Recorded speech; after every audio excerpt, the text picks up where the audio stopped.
नमस्ते सभी को। सभी का स्वागत है इस ऑनलाइन फॉलोअप गोष्ठी में। नमस्ते श्याम भैया, स्वागत है भैया। नमस्ते। आवाज ठीक आ रही मेरी? हाँ भैया, एकदम ठीक है। क्यों? अदिति दीदी का शेयरिंग है भैया, तो से शुरू करते हैं।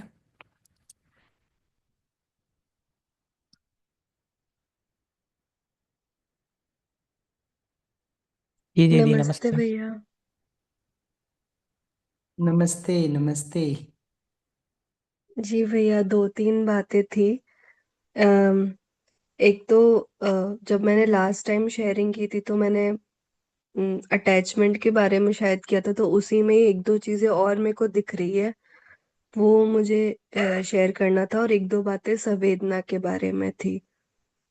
तो एक तो अटैचमेंट के बारे में तो ये था भैया, मतलब जो एनवीसी में हम नीड्स को फुलफिल करने के लिए, है ना, जाते हैं, कनेक्ट होने के लिए जाते हैं, एंड साथ में नीड्स भी फुलफिल होती हुई दिखती है ना।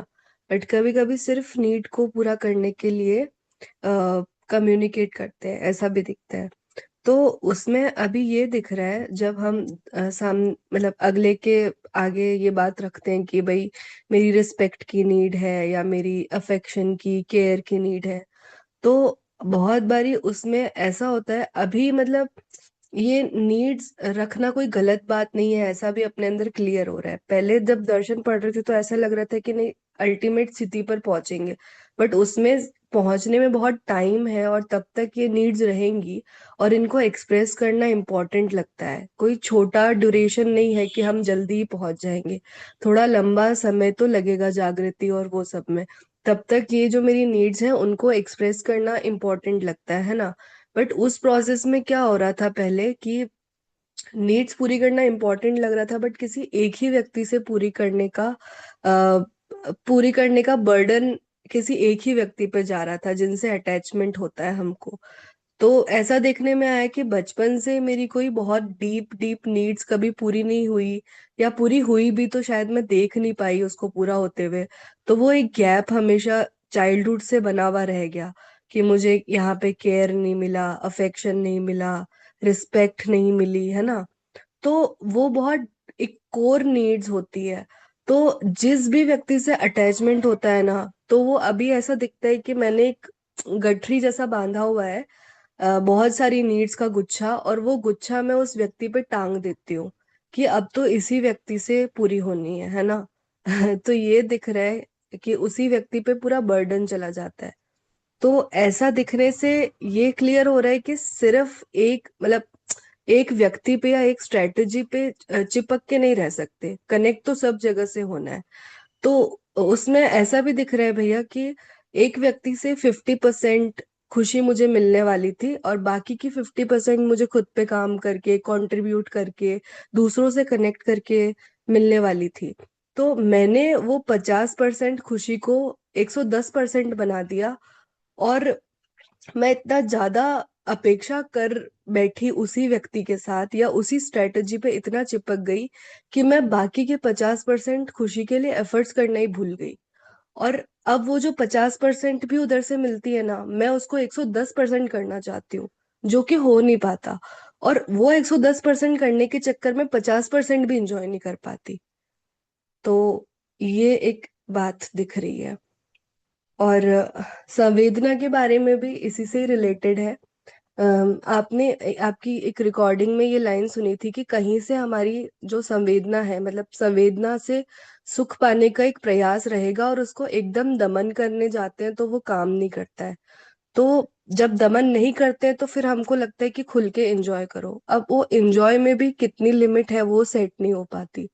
तो बहुत सारी जगहों से जब हमारी संवेदना पूरी होने लगती है, तो उस एंजॉयमेंट में इतना ज्यादा चले जा रहे हैं कि एक, मतलब दमन तो नहीं करना है, वो तो समझ आ रहा है।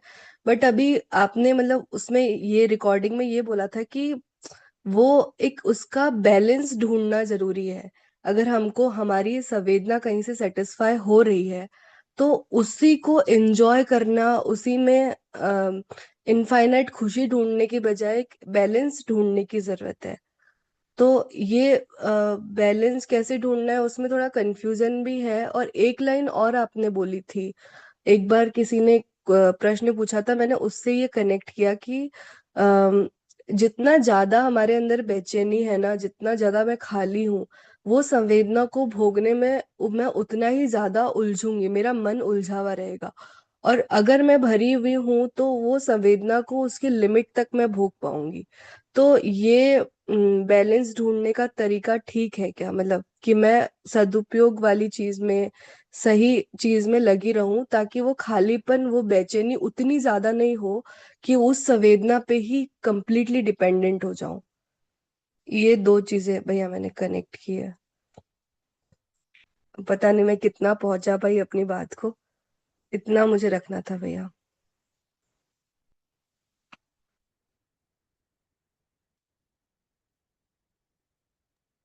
जी दीदी,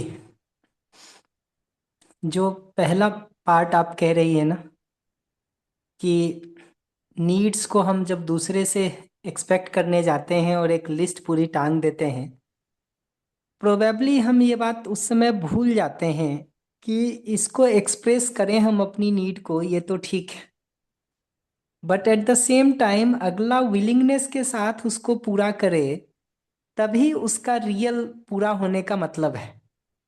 नीड्स को एनवीसी के लैंग्वेज में देखिएगा तो फुलफिल करने के लिए अगले को फोर्स नहीं करना होता है, प्रेस नहीं करना होता है, request is the only option. और उसमें भी अगला विलिंगनेस के साथ करे, तभी हम चाहते हैं कि वो करे। अगर अगला विलिंगनेस के साथ नहीं कर रहा है तो हम अपने नीड्स को रिव्यू करने का अल्टरनेटिव ढूंढते हैं, ना कि अगले पर दबाव बनाने का। ये बात पकड़ में आई दीदी? जी भैया बिल्कुल। ये फर्स्ट इंपॉर्टेंट पॉइंट है इस संदर्भ में पकड़ने का, कि अगर किसी कारण से अगला विलिंग नहीं है नीड्स को पूरा करने में, तो हम नीड्स को रिव्यू रिविजिट करने का काम करते हैं, या अल्टरनेटिव स्ट्रेटजी ढूंढते हैं उसको फुलफिल करने का। फिर भी नहीं हो सकता है तो उसको ज्ञान से रिव्यू करने का काम करेंगे, ना कि अगले पर दबाव देंगे उसको पूरा करने के लिए, क्योंकि फिर तो हम एक निगेटिव साइकिल में जाना शुरू कर दिए। और जो दूसरी बात आपने कही संवेदना के संदर्भ में, पहले पर कोई और बात तो नहीं करनी दीदी?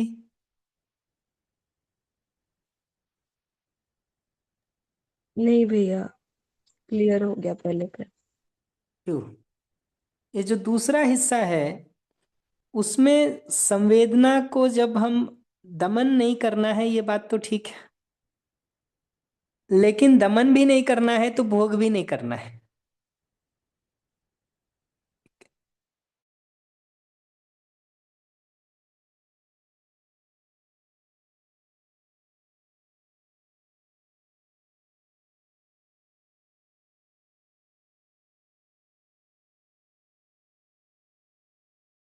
अपने स्टोरी से फुल कर देते हैं, उस पार्ट पर हमारा ध्यान भी नहीं जाता है। तो दमन नहीं करना है संवेदनाओं को, ये बात तो ठीक है। एट द सेम टाइम उसके भोग में उलझना भी नहीं होता है, डूबना भी नहीं होता है।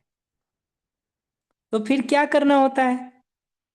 तो अगर विचार से ही उसमें दुख और दोष दिखने का काम शुरू हो जाए, जिस संवेदना में भी सुख ढूंढने का हम काम कर रहे हैं, अगर विचार की जगह पर ही उसमें दुख दर्शन, चाहे परिणाम दुख हो, चाहे ताप दुख हो, चाहे संस्कार दुख हो, चाहे मान्यताओं में अंतर विरोध का दुख हो, उसमें से जो भी दुख दिखना वहां शुरू हो जाए, अगर वहीं से समीक्षित करके हम उसको फ्री हो सकते हैं, तो दी बेस्ट है।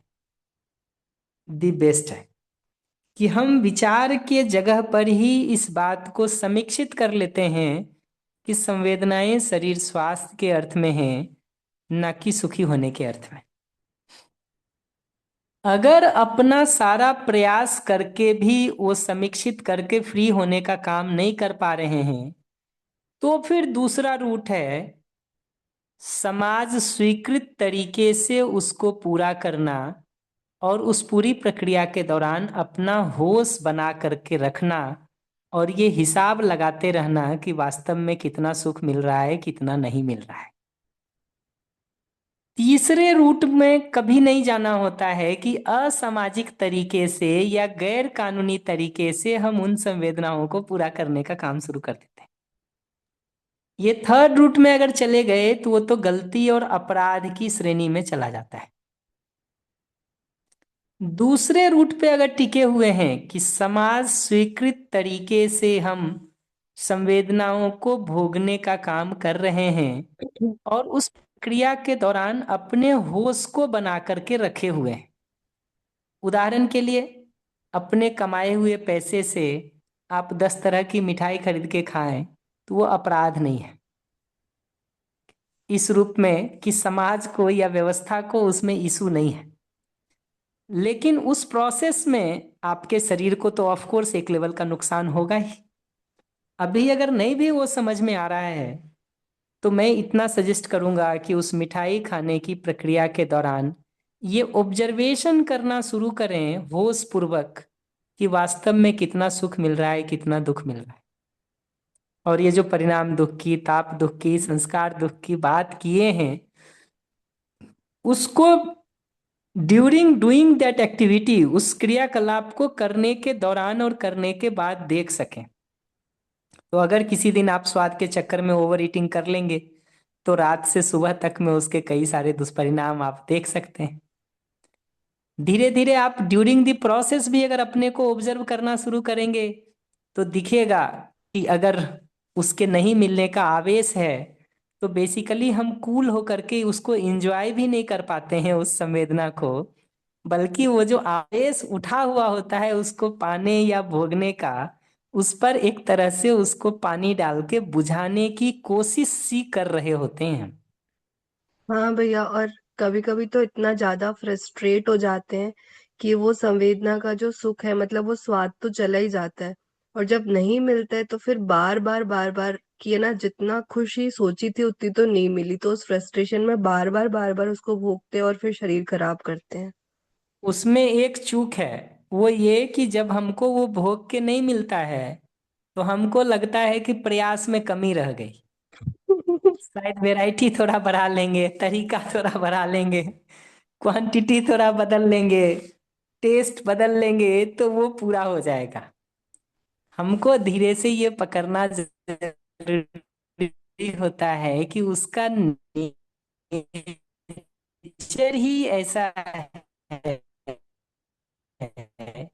कि तो ये जो हम निष्कर्ष निकाल लेते हैं कि नेक्स्ट एफर्ट में हो जाएगा, थर्ड एफर्ट में हो जाएगा, कम से कम कहीं तो एक लिमिट पहचाने कि 5 बार ट्राई करके देखेंगे, और अगर पांचों बार नहीं ही मिलता है, दुखी ज्यादा मिलता है, तो छठी बार इस निष्कर्ष को तो रिव्यू करेंगे कि वैरायटी और क्वांटिटी बढ़ाने से नहीं होगा, बल्कि ये प्रोसेस ही ठीक नहीं है। I need to search for it somewhere else. It is more like कि कोई सामान हम ढूंढने गए, कमरे में 8 बार ढूंढ लिए और फिर भी किसी कोने में दिखाई नहीं दे रहा वो। तो ये दूसरी पॉसिबिलिटी भी तो खोलने की जरूरत है ना कि शायद दूसरे रूम में रखा होगा, शायद रास्ते में कहीं गिरा होगा, इस कमरे में तो नहीं है। ये शिफ्ट चाहिए होश पूर्वक ऑब्जर्वेशन की जगह पर। और शास्त्र से तो हमको पहले से पता है ये बात कि संवेदनाओं को भोगने में कितना भी सुख पाने जाए, उसमें सुख की निरंतरता तो नहीं ही है। तात्कालिक रूप से भी जो सुख होता है वो बेसिकली उसके अभाव का जितना दुख है उतना ही उसकी बुझने की जो सुकून होती है उतना ही सुख उसमें मिलता है। तो ये बात को पहचानेंगे तो धीरे धीरे वहां से हटने का, शिफ्ट करने का काम हम कर सकते हैं। तो ये दूसरा स्टेप होता है। फिर होश पूर्वक समाज स्वीकृत तरीके से उसको पूरा करना और प्रक्रिया के दौरान देख करके ये निष्कर्ष निकाल पाना कि वस्तुतः इसमें सुख कुछ ज्यादा नहीं है, दुख बहुत ज्यादा है। उपलब्धि कुछ ज्यादा नहीं है, दुष्परिणाम ज्यादा है। ये निष्कर्ष जब जीवन को निकलना शुरू होता है होश पूर्वक गुजरने से, तो आप रिव्यू करने का काम कर सकते हैं, अपने को रीशिफ्ट करने का दूसरी एक्टिविटीज में या रीसेट करने का काम कर सकते हैं। इतना कहना था दीदी मुझे आपकी बात पर। जी भैया।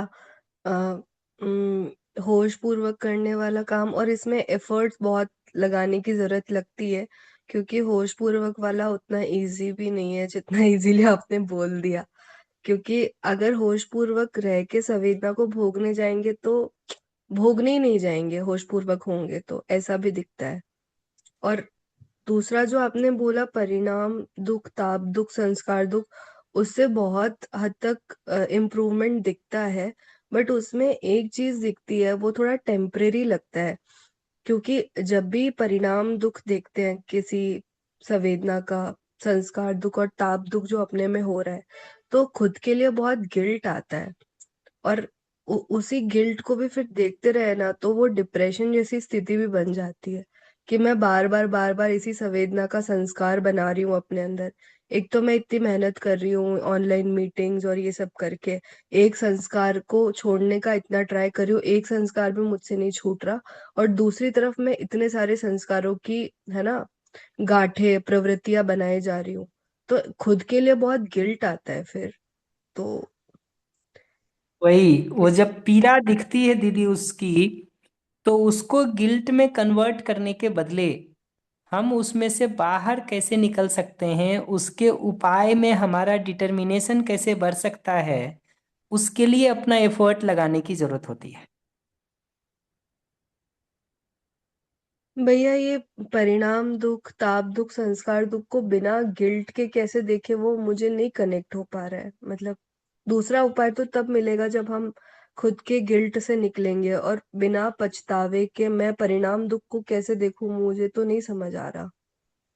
गिल्ट उसमें इसलिए आता है क्योंकि कहीं ना कहीं हमने ये खूंटा गाड़ लिया है अपनी तरफ से कि ये नहीं ही करना चाहिए, ये नहीं ही ठीक है, और फिर भी मैं कर रही हूं। क्या होता है कि अपना जो स्टेट ऑफ बीइंग है हमारा, उसको स्वीकारने से ही आगे का रास्ता खुलता है। हम क्या कर रहे हैं गलती, कि हम अपने स्टेट ऑफ बीइंग को स्वीकार नहीं रहे हैं, अपने ही मन में एक दूसरी छवि बना करके, अपनी एक दूसरी अच्छी बेहतर छवि बना करके हम अपने स्टेट ऑफ बीइंग को ही अस्वीकार कर रहे हैं। तो अगर वो करेंगे तो वो तो ट्रांसफॉर्मेशन को ब्लॉक ही करेगा, हेल्प करने के बदले। अपना जो स्टेट ऑफ बीइंग है उसको स्वीकारने की जरूरत है। तो अगर अभी संवेदनाएं हमको आकर्षित कर लेती हैं अपनी तरफ, तो उससे यही पहचानने की जरूरत है कि अभी हमारी यही स्थिति है, और उनका जो ये गहरा संस्कार बन गया है वो हमारे ऊपर भारी पड़ जाता है। ये स्थिति पहचानने और स्वीकारने की जरूरत है। उसको अस्वीकार करके चलेंगे तो अनावश्यक दबाव बढ़ेगा दीदी, अनावश्यक दबाव बढ़ेगा। भैया मतलब वो स्वीकारने की जरूरत लगती है, और स्वीकारते हैं तो हल्कापन भी दिखता है। और ये संवेदना को, दो जो प्रोसेस आप बता रहे हैं, एक तो ऑब्जर्व कर लो होश पूर्वक, और दूसरा उसमें जो दुख है आगे जाके होने वाला है उसको देख ले, है ना। तो ये अभी भी मतलब मैं नहीं समझ पा रही हूँ। अगर होश पूर्वक करके देखेंगे तो शायद हो सकता है गिल्ट नहीं आए, बट वो प्रोसेस मुझे बहुत मुश्किल लग रहा है अपने लिए करने में। क्योंकि मैं जितना देखती हूँ संवेदना में मैं बहती ही हूँ, मतलब ऑब्जर्वेशन मुझसे नहीं हो पा रहा है। उसकी ज्यादा मैं प्रैक्टिस भी नहीं कर रही हूँ, अपने लिए ईमानदारी से बोलूँ तो। दूसरा जो आप प्रोसेस बता रहे हो भैया, अभी भी मैं नहीं कनेक्ट कर पा रही, क्योंकि उसका तो परिणाम ही नेगेटिव है, वो संस्कार ही नेगेटिव है। तो मैं कैसे बिना गिल्ट के उसमें से गुजरूं, मतलब। नहीं, आप तो गुजर ही रहे हैं ऑलरेडी। अगर रुक करके अगर आपको इतना गिल्ट दिखाई देता है तो करने ही क्यों जाते हैं? अगर आपको विचार में ही इतना गिल्ट पहले ही दिखाई दे रहा है कि वो करना ठीक नहीं है, तो फिर करने क्यों जाते हैं? ये क्योंकि सुख बताइए है। हमको थोड़ा।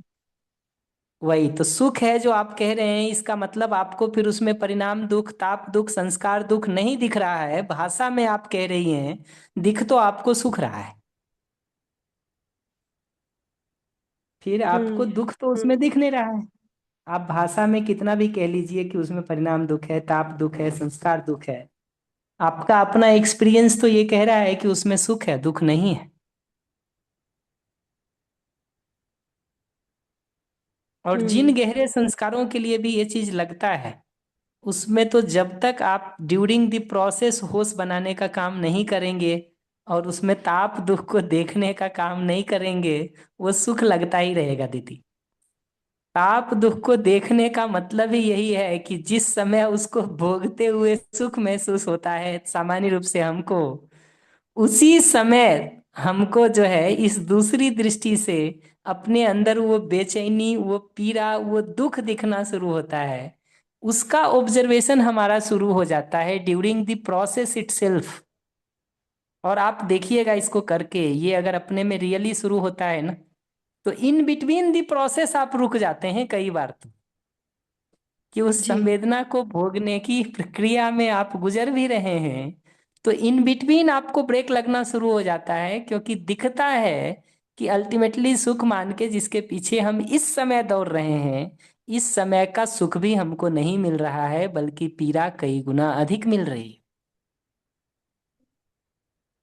ड्यूरिंग द प्रोसेस ये देखना कि भाई इसका क्या परिणाम होने वाला है और अभी मेरे नहीं में दीदी, क्या हो ताप, रहा है इसको ड्यूरिंग दी भोगते समय। प्रोसेस ताप ही दुख देख लेना चाहिए सीधा। अच्छा। ड्यूरिंग द प्रोसेस तो सीधा सीधा ताप दुख ऑब्जर्व हो जाता है कि हमारा स्टेट ऑफ बीइंग इसको भोगते हुए सुख का है कि दुख बुलाने वाला है, हम सुकून में है कि हम बेचैन हैं। ड्यूरिंग द ये प्रोसेस तो भैया खुद पे दया ही आती है फिर कि क्या खराब हालत बना ली है अपनी। हर बार देखिए क्या कर रहे हैं आप, वापस ऑब्जर्वेशन के बदले एनालिसिस पे चले जा रहे हैं।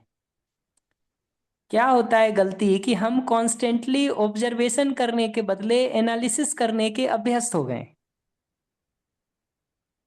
तो आप ऑब्जर्वेशन छोड़ करके फिर से ये विश्लेषण शुरू कर दिए कि क्या हालत बना लिए हैं, क्या परिस्थिति हो गया, एंड सो ऑन।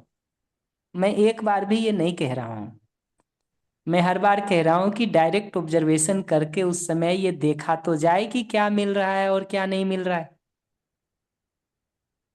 अननेसेसरी के एनालिसिस को शुरू करने के लिए मैं थोड़ी कह रहा हूं, और वो प्रोसेस करिएगा तो फिर वही होगा, कभी गिल्ट में जाइएगा, कभी ब्लेम में जाइएगा, कभी कंप्लेन में जाइएगा। ये सब में जा रहे हैं, इसका मतलब यही होता है कि आप थॉट प्रोसेस में इंगेज हो रहे हैं, ना कि ऑब्जर्वेशन प्रोसेस में। ऑब्जर्वेशन प्रोसेस का मतलब तो है कि उस प्रक्रिया से गुजरते हुए हम देखते रहते हैं कि क्या मिल रहा है और क्या नहीं मिल रहा है। ठीक वैसे ही जैसे तवे पर हाथ डाले हुए की स्थिति में हमको पता चल रहा होता है कि कितनी गर्मी मिल रही है और कितनी ठंडक मिल रही है। ये एनालिसिस नहीं है उसका, ये ऑब्जर्वेशन है दीदी, and there is a difference between the two.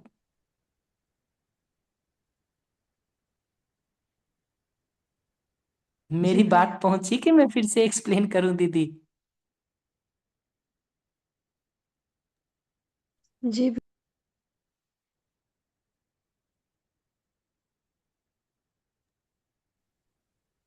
जी। श्याम भैया आपकी बात पहुंच रही है।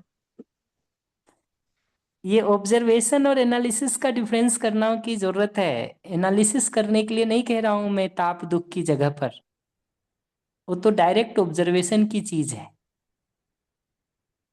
जिसमें हमको दिख रहा होता है कि सुख कुछ ज्यादा नहीं मिल रहा है, दुख उसकी तुलना में बहुत ज्यादा मिल रहा है। ये मेरा डायरेक्ट एक्सपीरियंस कहता है। आप जो सारा एनालिसिस कर रही हैं, मैं उसकी बात नहीं कर रहा हूं। उस एनालिसिस में तो हो ही रहा है कि आप वापस देख सुख रही हैं, एनालिसिस में दुख को एक्सप्लेन करती जा रही है, उससे नहीं छूटेगा वो। वो प्रोसेस नहीं है दीदी उससे बाहर निकलने का।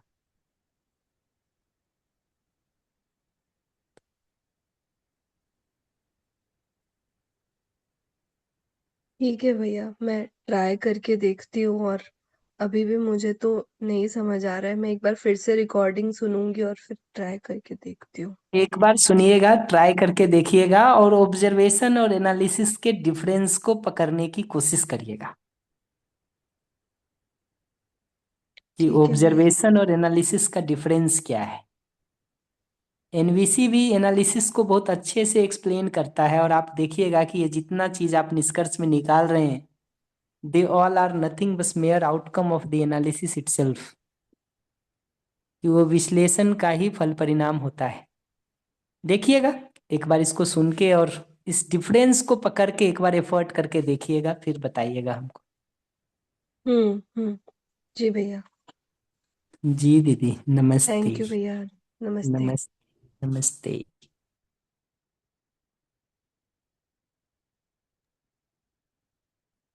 जी भैया, और तो कोई शेयरिंग या क्वेश्चन है नहीं? अभी हैंड रेज हुआ है सुशील जी का। जी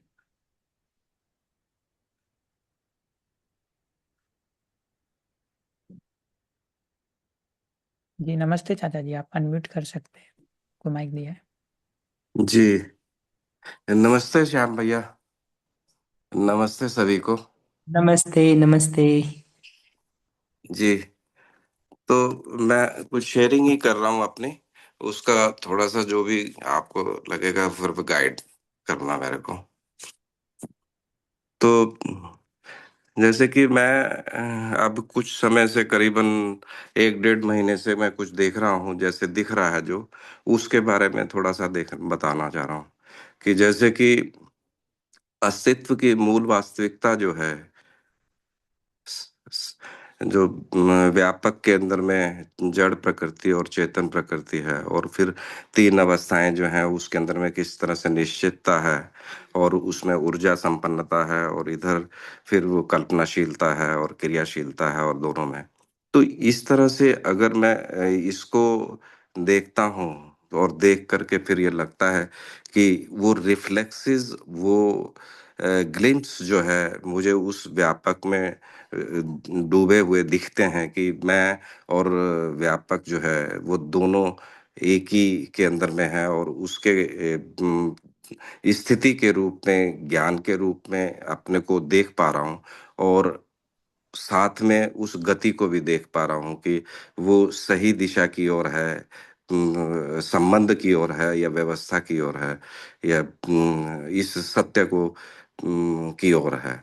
तो उसके साथ साथ ही ये चीज भी दिखाई देती है कि इन जीवन क्रियाओं के अंदर में, मन की स्थिति के अंदर में मैं आज जो चयन कर रहा हूँ, इन जो खुली हुई आंखें हैं, शरीर है, और उनसे मैं जो चयन कर रहा हूँ और आस्वादन कर रहा हूँ, और साथ में उसका जो विश्लेषण हो रहा है, और उसमें जो तुलन हो रहा है, और वो किस दिशा की तरफ जा रहा है, और इसके साथ साथ ही कुछ जो मान्यताओं के रूप में मेरा चित्रण हुआ है, उस संस्कारों के रूप में जो है, वो भी जब घटनाएं घटती हैं, तो उस समय उस चीज को भी उस रिफ्लेक्शन के तौर पे मैं देख पा रहा हूँ बीच बीच में, और लगातार तो नहीं देख पाता हूँ, लेकिन बीच बीच में मैं देख पाता हूँ उसको।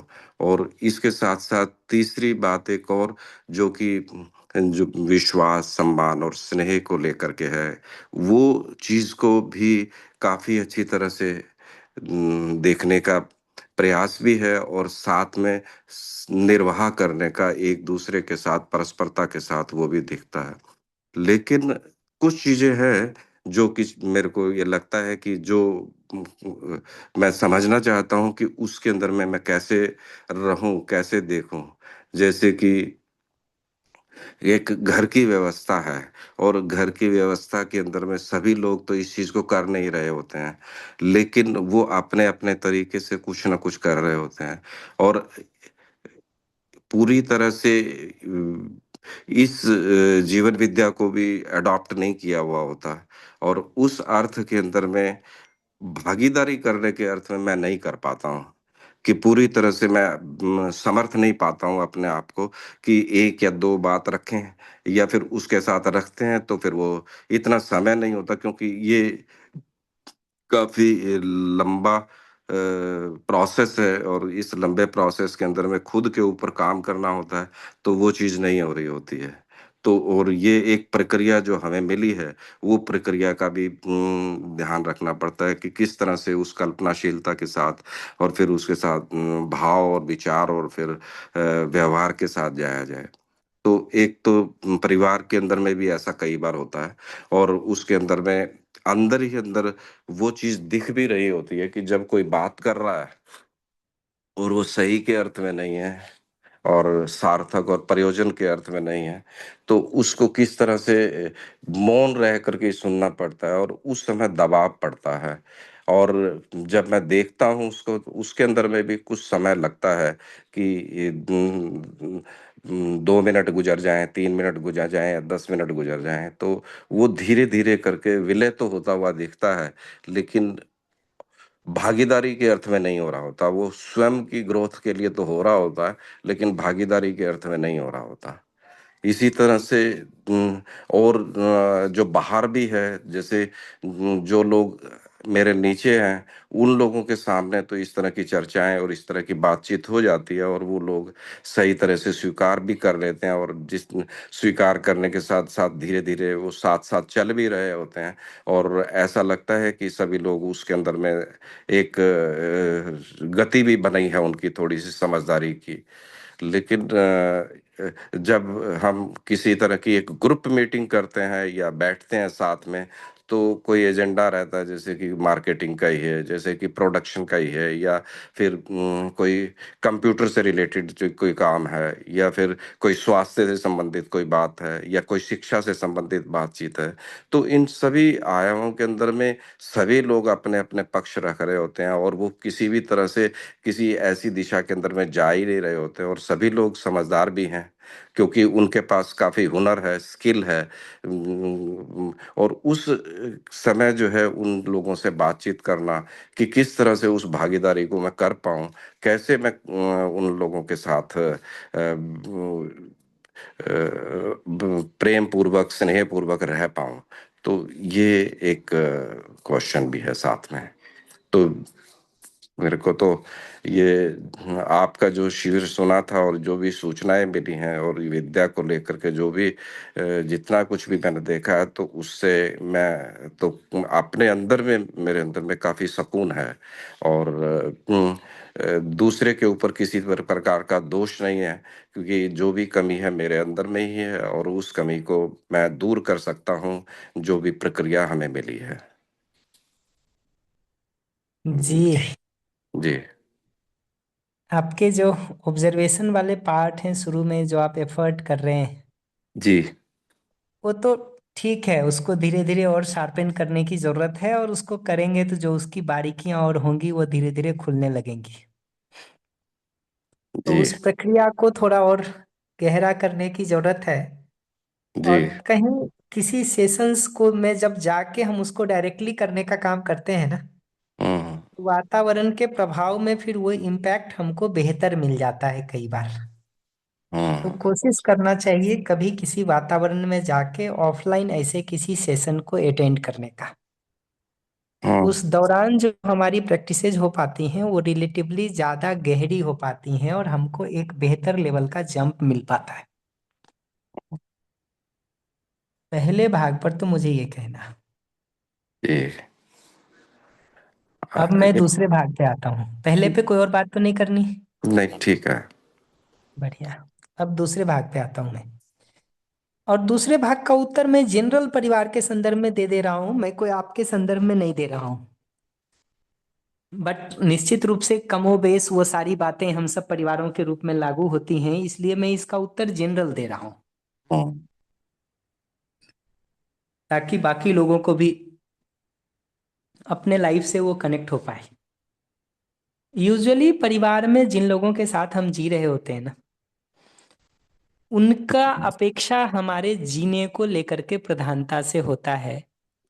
और किसी एक लेवल पर दो प्रॉब्लम होती है, या तो जितना उनका एक्सपेक्टेशन है हमारे जीने से उतना हमारा जीना नहीं होता, या पास्ट के कई सारे बैकलॉग्स उनके मानस में भरे होते हैं जिसके कारण वो फ्रेश ऑब्जर्वेशन करते ही नहीं हैं, वही पुराना पुराना सुनते रहते हैं, भले हम वो बोल रहे हो कि नहीं, वो कर रहे हो कि नहीं।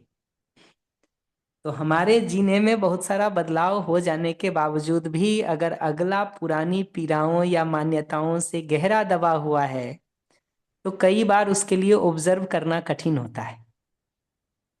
बट उससे भी ज्यादा जो महत्वपूर्ण बात मैं मानता हूं वो ये कि हमारा खुद का जीना जिस लेवल का वो एक्सपेक्ट करते हैं परिवार में, वो नहीं होता है। और वो जी नहीं होने के पीछे एक बड़ा कारण ये होता है कि कहीं ना कहीं जिस टोन, जिस भाषा, जिस शैली से हम बात करने के अभ्यस्त हो गए हैं, उसमें हमारा ध्यान नहीं जाता है और उसमें हम मॉडिफिकेशन नहीं कर पाते। मैं अपने लिए ही इस बात को देखता हूँ कि जिन लोगों के साथ में लंबे समय से जीता रहा हूँ, करता रहा हूँ, वहां पर मेरी एक तरह की, चाहे हमारे भाई बहन हो, कि संस्थान के लोग हों, कि मित्र हम्म हों, जिनके साथ बहुत क्लोजली मैं जी रहा हूँ, उनके साथ मेरा टोन, मेरी भाषा, मेरी शैली, मेरा एक्सप्रेशन कई बार वो पुराना ही होता है, नया होता नहीं है। हम्म और चूंकि वो तरीका पुराना बना हुआ है, इसलिए आपके भाव के स्तर पर कितना भी बदलाव हो गया हो, वो जी भाषा की जगह से और टोन की जगह से अगले को कम्युनिकेट नहीं होता है, बल्कि भाषा और टोन की जगह से कहीं ना कहीं अगले को चोट लगती है। तो किसी हम्म एक लेवल पर हम सबको अपने टोन को, जिस हम्म लहजे में, जिस शैली में हम बोलते हैं, उसको किसी लेवल पर रिव्यू करने की जरूरत है। बिल्कुल एक ठीक है। हमको जो एक हमको जो गैप दिखता है ज्यादातर परिवारों में, इंक्लूडिंग अपना काउंट करके कह रहा हूं, वो हम्म उस जगह पर दिखता है कि वो टोन, वो शैली, वो लहजा वही पुराना होता है जो अगले को चोट देता है। तो किसी एक लेवल पर हमको थोड़ा ध्यान दे करके उसमें चेंज लाने की जरूरत होती है। जी तो एक शिफ्ट तो वहां चाहिए। ठीक है। दूसरा, जाने अनजाने, जब एक बार बच्चे बड़े हो जाते हैं या परिवार के दूसरे लोगों की भी उम्र 18-20 साल, 15 साल से ऊपर हो जाती है, तो वो कहीं ना कहीं अपने को एक बराबरी की जगह पर हमारे साथ देखना शुरू कर देते हैं।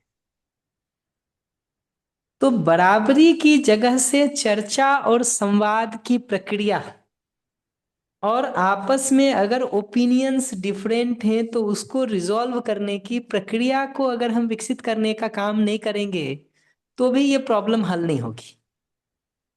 क्या होता है, आप हमको बड़ा मानते हैं तो रिजॉल्व करने की प्रक्रिया कई बार एकदम सिंपल होती है कि हम अपना पावर यूज कर लेते हैं। हम्म लेकिन बराबर वालों की जगह से अगर वो पावर यूज करके हम कर भी लेते हैं और अगला मान भी लेता है उसको, तो भी डीप विदिन वो हर्ट होता रहता है। भले वो हमारी बात मान ले रहा है, लेकिन हर्ट होने का काम होता रहता है। तो कहीं ना कहीं बराबर वालों के साथ डिस्कशन का प्रोसेस क्या हो, और अगर आपस में डिफरेंस ऑफ ओपिनियन है तो उसका मैत्रीपूर्ण ढंग से रिजॉल्व करने का प्रोसेस क्या हो, उसको कहीं ना कहीं हमको सोचने की जरूरत है। जैसे आधुनिक लोकतंत्र में देखिएगा तो उसका एक प्रोसेस लोगों ने निकाला, बहुमत। मैं ये नहीं कह रहा हूं कि वो तरीका सही है, पर मैं ये कह रहा हूं कि कम से कम एक प्रोसेस तो है उनके पास कि भाई बहुमत जो कहेगा उसको मानेंगे। जाने अनजाने हमारे घर परिवार में ऐसा भी प्रोसेस नहीं है कि बहुमत जो कहेगा वो मानेंगे। तो कहीं ना कहीं हम में से हर व्यक्ति अपना पावर एक्सरसाइज करता है, और जिसके पास अपने पावर को दिखाने का जिस तरह से भी तरीका होता है, नोइंगली या अननोइंगली वो एग्जीक्यूट हो जाता है और उस हिसाब से काम होता रहता है। तो हम्म किसी लेवल पर हमको बराबर वालों के साथ डिस्कशन का और डिफरेंस ऑफ ओपिनियन को रिजॉल्व करने का प्रोसेस डेवलप करने की जरूरत है। और ये कोई किसी एक घर की प्रॉब्लम नहीं है, ये आज के दिन हर घर की, हर परिवार की, हर परिवार समूह की, इवन हर सभा की, हर समितियों की प्रॉब्लम है। हम्म हर जगह का वो प्रॉब्लम है। छोटे ग्रुप पर भी, स्केल पर भी वही प्रॉब्लम है, बड़े स्केल पर भी लोग बैठते हैं तो वही प्रॉब्लम है जी कि बराबर की जगह से चीजों को पकड़ने का और डिस्कशन करने का अप्रोच नहीं होता हमारा। जाने अनजाने हमारा सारा बात करने का अप्रोच ऐसा होता है कि मैं सही हूं तुम गलत हो, मेरा देखने का नजरिया सही है तुम्हारा गलत है, मैं जिस अप्रोच से चीजों को देख रहा हूं वो सही है तुम गलत हो। मैं हर बार कहता हूं कि अगर इस अप्रोच से हम चर्चा शुरू करेंगे तो ये चर्चा गुरु शिष्य संबंध में तो हो सकती है, हम्म, बराबर वालों में तो नहीं हो सकती। बराबर वालों में तो ये हर कदम पे फंसेगा। हम्म, वास्तव में भी आप हमसे अधिक समझदार हैं, मैं ऑब्जेक्टिवली भी कहूं कि आप हमसे अधिक समझदार हैं, फिर भी अगर श्याम ने आपको बराबर का मान लिया है तो आपको चर्चा करने का तरीका रिव्यू ही करना पड़ेगा और हमको बराबर की जगह से रख के बात करेंगे तभी हमारी आपकी बात हो पाएगी। आप अगर ये सोचेंगे कि ऑब्जेक्टिवली आप ज्यादा समझदार हैं, मैं कम समझदार हूं, इसलिए मुझे कम समझदार मान के आप बात कर लेंगे, ये तब संभव है जब मैंने अपने को कम समझदार और आपको अधिक समझदार मान लिया है। हम्म, अगर मैंने नहीं माना है तब तो आपको बराबर की जगह पे आके ही चर्चा करनी पड़ेगी, भले निरपेक्ष रूप से आप हमसे ज्यादा समझदार हों। तो जी। कहीं ना कहीं बराबर वालों की जगह से चर्चा का तरीका क्या हो उसको पहचानना, और उसमें डिफरेंस ऑफ ओपिनियन हो तो उसको रिजॉल्व कैसे किया जाए उसको पहचानना, इसकी जरूरत लगती है। इस बार हम लोग भीलवाड़ा में यूथ वर्कशॉप में थे तो उसके बाद हम सभी 30-35 लोग थे, हम लोग सारे वॉलेंटियर्स मिला करके, तो हम सभी लोग बैठ के 1-2 दिन इस बात पर थोड़ा चर्चा करने का कोशिश किए।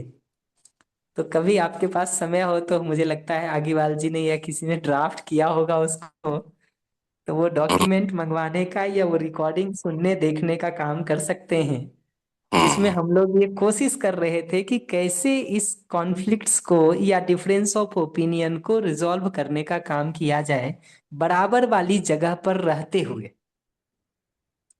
जी। अभी जाने अनजाने हम हायर पोजीशंस ले करके उसको रिजॉल्व करने का कोशिश करते हैं और वो होता नहीं है, वो होता नहीं है। हम्म, क्योंकि अगर मैंने आपको अपने से अधिक नहीं माना है तो आप कितना भी अपने को अधिक मान लीजिए और आप हो भी वास्तव में अधिक तो भी चर्चा नहीं हो पाएगी, तो भी निष्कर्ष नहीं निकलेगा। तो जाने अनजाने ये प्रोसेस हमको डेवलप करना होगा तभी इसमें गति आगे हो सकती है, नहीं तो नहीं होगी। बराबर वाले की जगह से चर्चा, निर्णय प्रक्रिया और डिफरेंसेस को रिजॉल्व करने का ढंग, वो हम सबको सीखने की जरूरत है, और मैं तो मानता हूं कि पूरे जीवन विद्या अभियान का भी वो नेक्स्ट स्टेप है। हम्म, वो नेक्स्ट स्टेप है, सिर्फ ये कोई हमारे आपके घर की ही बात नहीं है, पूरे अभियान की जगह से भी वो नेक्स्ट स्टेप है मेरे हिसाब से। हम्म, अन्यथा जाने अनजाने हम सब का टोन ये हो जाता है कि दर्शन को मैं ही ठीक समझाऊं, बाकी लोग तो व्यर्थे समय खराब किए। बोलते नहीं है इस भाषा में सीधा, लेकिन अगर 2 मिनट भी उसको सुनिए तो पीछे ये मान्यता काम कर रही है, ये सुनाई देती है, ये सुनाई देती है कि हमको अपने लिए तो ये लगता है कि हम बहुत सिंसियर हैं, बहुत ऑनेस्ट हैं, बहुत कमिटेड हैं, सब तरह से अपने को ठीक से लगाए हैं, हम समझे भी हैं ठीक, अपने लिए यहाँ तक मानने में कोई प्रॉब्लम नहीं है। लेकिन दूसरे के लिए ये मानना कि वो सिंसियर नहीं है, उतना उतना कम से कम नहीं है जितना मैं हूं, वो ऑनेस्ट नहीं है उतना जितना मैं हूं, वो कमिटेड नहीं है उतना जितना मैं हूं, वो नहीं समझा है उतना जितना मैंने समझ रखा है। ठीक, इस डिजाइन से तो हमको बाहर आने की जरूरत है अगर बराबर वाले की जगह से चर्चा की विधि प्रक्रिया को सोचना है तो।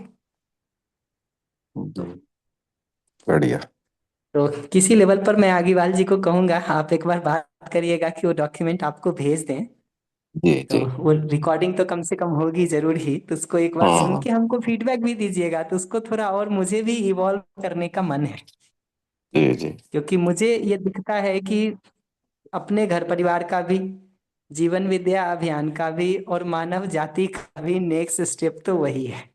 जी जी। कि सभाओं में, समितियों में साथ मिलकर के बराबर वाले की जगह से निर्णय लेने की पूरी प्रोसेस को हम डिजाइन कर सकें, और जी। एक दूसरे से बात करने के प्रोसेस को भी डिजाइन कर सकें। हम्म। क्योंकि अगर मेरा टोन हर बार ये कह रहा है कि मैं अधिक समझदार हूं और तुम कम समझदार हो, तो ये चलेगा नहीं भैया आपकी तरफ से, अगर आपने अपने को हमारे बराबर मान लिया है तो हम्म। चलेगा नहीं हर बार, बल्कि चोट देगा आपको, घायल करेगा आपको। जी जी। जी जी। बहुत बढ़िया जी, बहुत बढ़िया श्याम भैया। तो एक एक एक आप अपना एक्सपीरियंस कुछ इसका शेयर करें कि जैसे कि जीवन क्रियाओं का भी और संवेदनाओं का भी व्यापक में होते हुए शुरुआती दौर में आपकी क्या स्थिति रही थी? कैसे उसके अंदर में आप देख पाते थे? दोनों को साथ-साथ ही, मतलब कि जो जानने वाला है वो तो तीनों को देखने वाला है ना? कि वो उस व्यापक और शून्य को भी देख पाता है और जीवन की सभी क्रियाओं को भी देख पाता है और संवेदनाओं की तीनों अवस्थाओं को भी देख पाता है कि भई 3 जो-जो भी संवेदनाएँ जहाँ-जहाँ के भी सोर्स से आती हैं, तो उनको भी देख पाता है। तो शुरुआती दौर के अंदर में आप इसको कैसे आपका स्थिति थी और वो कैसे देख पाते थे? थोड़ा उसको एक्सपी एक्स बहुत, हाँ, थोड़ा ब्रीफली मैं इसको रिस्पॉन्ड कर देता हूँ। हुँ। एक्चुअली संवेदनाओं को जब हम देखने जाते हैं, और ये बात अपनी दृष्टि में समझ में आता है कि संवेदनाएं कहीं और घट रही हैं और देखने वाला कहीं और है।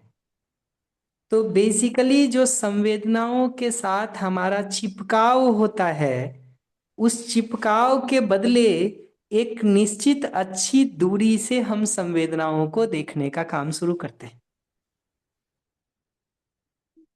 जिसका मतलब है कि अब हम जो संवेदनाओं को देखने का काम कर रहे हैं, वो उसमें सुख या दुख भोगने की प्रवृत्ति से नहीं कर रहे हैं, बल्कि क्या घटना घट रही है सिर्फ उतने को पहचानने की दृष्टि से कर रहे होते हैं। बहुत बढ़िया। कि अब हम संवेदनाओं को जो देख रहे होते हैं वो सुख और दुख को भोगने की दृष्टि से नहीं देख रहे होते हैं, बल्कि क्या घटना घट रही है वहां, उसको पहचानने की दृष्टि से देख रहे होते हैं। और तब सही अर्थों में हमको उस संवेदना का जो रियल एक्चुअल टेस्ट है वो दिखना शुरू होता है। वो दिखना शुरू होता है, जो बेसिकली हमारी मान्यता या अपेक्षाओं से लदा हुआ नहीं होता है, दबा हुआ नहीं होता है। और तब हम उसको ऑब्जर्वेशन करके ये भी देख पाते हैं कि वास्तव में शरीर स्वास्थ्य के अर्थ में वो कितना अनुकूल हो रहा है, कितना प्रतिकूल हो रहा है। वो पहचान भी ठीक ठीक हमारे में हो पाती है। तो संवेदना वाले भाग पे तो मैं इतना कमेंट करूंगा। आगे चलूं, जीवन क्रिया वाले को थोड़ा कर देता हूं। जीवन क्रिया वाली जगह से अगर देखेंगे ना, तो वहां पर ये बात दिखती है कि जीवन में जो अलग अलग क्रियाएं घट रही हैं, विचार की जगह से, भाव की जगह से, और वास्तविकताओं के प्रति सजग या सतर्क होने की जगह से, तो वहां पर जितना जितना हम अपने अवेयरनेस को बढ़ाते चले जाते हैं, उतनी ज्यादा देर तक हमारा अस्तित्व की वास्तविकता के ऊपर ध्यान बना रहता है, बना रहता है। उतनी ज्यादा देर तक उसके आधार पर भाव में विश्वास, सम्मान, स्नेह, कृतज्ञता जैसे भाव बने रहते हैं। और अब जो हमारा विचार चल रहा होता है, वो कठिन से कठिन परिस्थिति में भी समस्याओं का रोना गाना करने के बदले समस्याओं को हल करने के उपायों को ढूंढने पर लगा होता है। तो अब हम समस्याओं का रोना गाना नहीं करते हैं, विक्टिम कार्ड नहीं प्ले करते हैं कि मेरे ही साथ ऐसा क्यों, मेरे ही साथ ये आफत क्यों। या सब लोग हमको तंग करने के पीछे ही पड़े हुए हैं, या दुनिया के बारे में 10 तरह के नकारात्मक निष्कर्ष, ये निकालने में अब हमारा विचार नहीं उलझता है, बल्कि इस स्थिति परिस्थिति में मेरी सर्वोत्तम भागीदारी क्या हो सकती है परिस्थिति को बेहतर बनाने की दृष्टि से, उस पर हमारा काम चलता है। और मन स्थिति तो ठीक बनी ही रहती है भाव के ठीक रहने के आधार पर। तो चूंकि अब अस्तित्व की वास्तविकता को देखना या समझना हमारे भाव का आधार बना हुआ है, इसलिए अब हमारा भाव फ्लक्चुएट नहीं करता है। अभी हम में से ज्यादातर लोगों से ये चूक होती है कि हमारा भाव फ्लक्चुएट करता रहता है, क्योंकि हमारे भाव का आधार अगले का व्यवहार, अगले का आचरण, अगले का बोलना, अगले का विचार, अगले का भाव बना हुआ है। और वैसी स्थिति होगी तो फिर सॉल्यूशंस उसमें नहीं मिलेंगे, नहीं मिलेंगे, क्योंकि हमारा अपना स्थिति ही अगर खराब होने लगा भाव की जगह से, तो फिर विचार सॉल्यूशन को ढूंढने में लगने के बदले कहीं ना कहीं दूसरे को ब्लेम या क्रिटिसाइज करने में लगता है, या अपना विक्टिम कार्ड खेलने में लगता है कि मैं ही आफत में फंसा हुआ हूं, कहाँ इन मूर्खों के बीच में फंस गया हूं। वो ऐसा मानस जाता है फिर अगर भाव खराब हो गया तो भाव को ठीक रखने वाला काम एग्जिस्टेंशियल रियलिटी को देखने के आधार पर, उसके प्रति सजग या सतर्क रहने के आधार पर भाव को ठीक रखने का काम, और विचार को समाधान के अर्थ में लगे रहने की जगह ये अपने अंदर दिखाई देती है। उसी को दूसरी भाषा में कहेंगे तो अब जो हमारा विचार है वो कम से कम न्याय की दृष्टि को ध्यान में रख करके चल रहा होता है, तभी समाधान मिलेगा, नहीं तो कहाँ समाधान मिलेगा। और न्याय की दृष्टि का व्यवहारिक मतलब है अपने शुभ के साथ साथ अगले के शुभ का भी ध्यान रख के उपाय सोचना, अपनी मूलभूत जरूरतों के साथ साथ अगले की भी मूलभूत जरूरतों का ध्यान रख करके उपाय को सोचना, तब तो न्याय दृष्टि है। तो अब जो विचार चलता है वो न्याय दृष्टि के अर्थ में चल रहा होता है और हम सजगता से उसको देख रहे होते हैं। अब जो हमारा मन होता है वो प्रधानतः लक्ष्य मूलक आस्वादन या मूल्य मूलक आस्वादन में भी स्वयं में भाव के भरे होने से तृप्त रहता है, तृप्त रहता है। दूसरे से भाव मिल रहा होता है तो हम उसको पहचान पाते हैं, नहीं मिल रहा होता है तब भी वो मेरे भाव के बिगड़ने का आधार नहीं बनता है। इसलिए मेरा अपना मन, मेरा अपना विचार, मेरा अपना भाव तो ठीक डायरेक्शन में ही काम कर रहा होता है।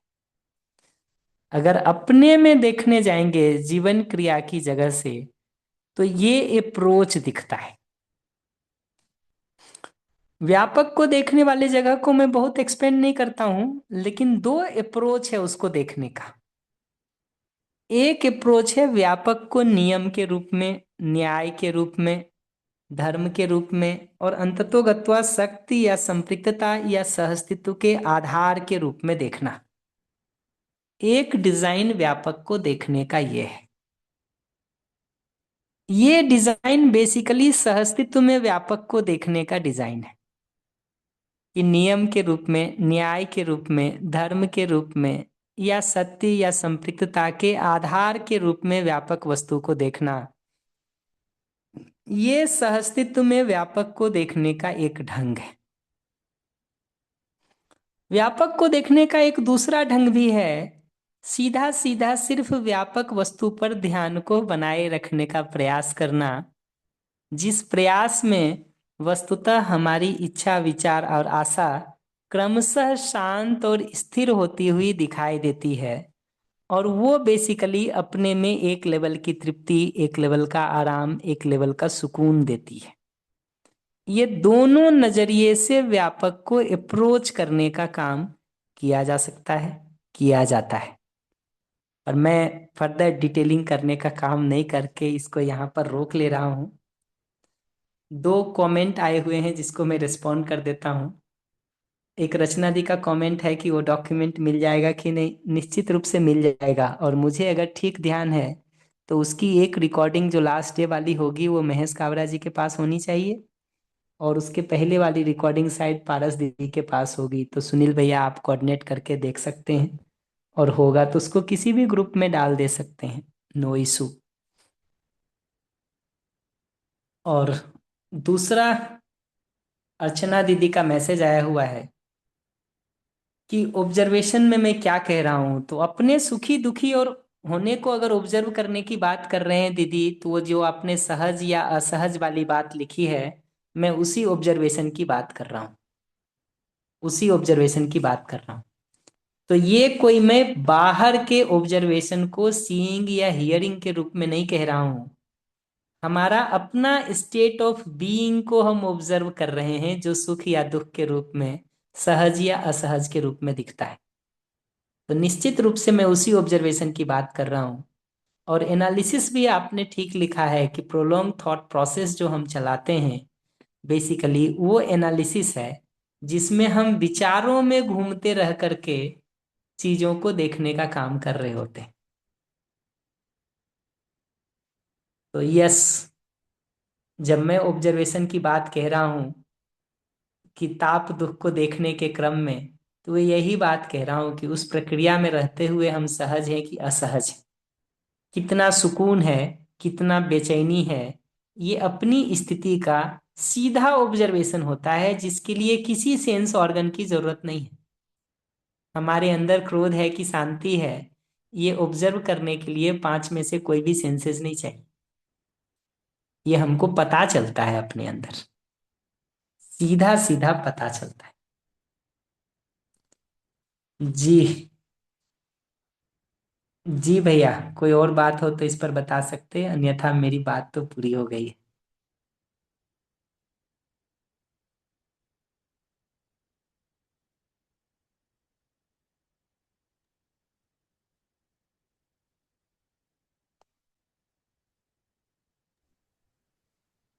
बहुत शानदार श्याम भैया, बहुत ही बढ़िया लगा। Thank you very much. ठीक है, नमस्ते नमस्ते। नमस्ते।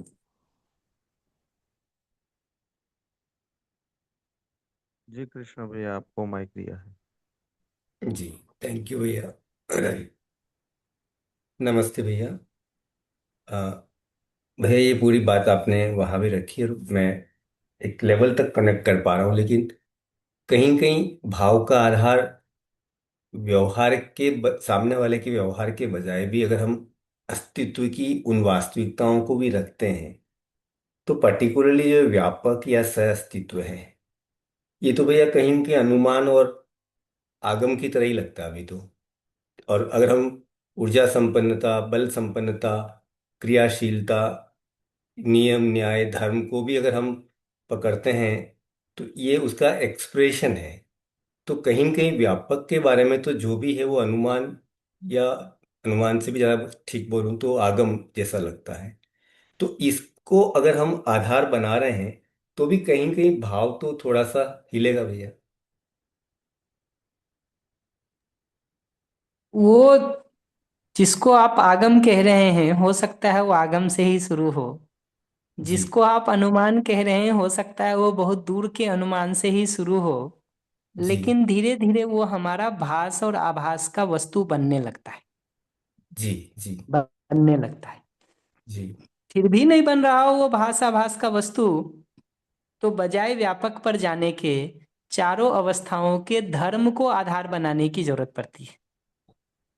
वो शायद उतना दूर का वस्तु ना लगे कि हाँ जी भैया। पदार्थावस्था का जो धर्म है परिणाम अनुसंज्ञेयता, प्राणावस्था का जो धर्म है पुष्टि, जीवावस्था का जो धर्म है जीने की आशा, और ज्ञानावस्था का जो धर्म है ये सबके साथ निरंतर सुखपूर्वक जीने की आशा या समाधान पूर्वक जीने की आशा, ये बेसिक पकड़ के भी आगे बढ़ा जा सकता है। जी जरूरी जी नहीं है कि हम व्यापक को नियम न्याय धर्म सत्य के रूप में देख करके ही आगे बढ़ने के काम को करें। ये जो हम्म चारों अवस्थाओं का धर्म है और उसके बेसिस पर जो उसका स्वभाव है, ये धर्म को ध्यान की वस्तु बना करके जिस अवस्था के साथ इंटरेक्शन करने का काम हम कर रहे हैं, उस अवस्था के धर्म को ध्यान की वस्तु बना करके उसके स्वभाव को अनुरूप उसका उपयोग सदुपयोग करना, ये डिजाइन को भी सोचा जा सकता है राइट भैया, बिल्कुल। कि जिस अवस्था के साथ इंटरेक्ट करने का काम हम कर रहे हैं, जीने का काम हम कर रहे हैं, उसके धर्म पर ध्यान को बनाए रखते हुए उसके स्वभाव को पहचान करके उस अर्थ में उसका उपयोग सदुपयोग इंश्योर करना। अगर धर्म को ध्यान में बना के रख करके हम जीने का काम करेंगे तो उस इकाई की व्यवस्था बनी रहेगी, उसमें हम कुछ सहयोग ही कर पाएंगे, समस्या तो नहीं करेंगे। और जी अगर उसके स्वभाव को ध्यान में रख करके हम उसका उपयोग सदुपयोग करने का काम कर रहे हैं तो उस अवस्था या उस इकाई की जो व्यवस्था में भागीदारी होती है, उसी अर्थ में हम उसका प्रयोग करने का काम करते हैं। तो ये भी एक अप्रोच हो सकता है आगे बढ़ने का। जरूरी नहीं है कि नियम और न्याय का अनुमान नहीं बन रहा है तब भी वहीं से शुरू करें, बट जिनके लिए बनता हो वहां से भी शुरू करने का काम कर सकते हैं। और वो भी जब भास आभास के लेवल का अनुमान होता है तो हमको स्थिरता देता है। बिल्कुल आगम के लेवल का अनुमान हो तो स्थिरता मिलना कठिन होता है, लेकिन आभास के लेवल का अनुमान, चाहे स्वभाव धर्म के बारे में हो चाहे नियम न्याय धर्म के बारे में हो, अल्टीमेटली अगर वो अनुमान बनने लगता है ना, फिर उसमें ईमानदारी, निष्ठा, तत्परता, सिंसियरिटी का, ऑनेस्टी का, कमिटमेंट का रोल आ जाता है, इम्पोर्टेंट रोल हो जाता है, जो डिसाइड करता है इस बात को कि मेरी जीवन क्रियाओं में कितना ट्रांसफॉर्मेशन इस बेसिस पर होगा या नहीं होगा, मेरे व्यवहार कार्य में कितना ट्रांसफॉर्मेशन इस बेसिस पर होगा या नहीं होगा। वो डिपेंड करता है इस बात पर कि आभास पूर्वक जो ये हमको दिख रहा है उसको हम कितना वैल्यू देते हैं, उसके साथ हमारा कमिटमेंट कितना अटैच्ड है, कितना निष्ठा है हमको इस आभास को प्रमाण पूर्वक जीने के अर्थ में। जी जी भैया।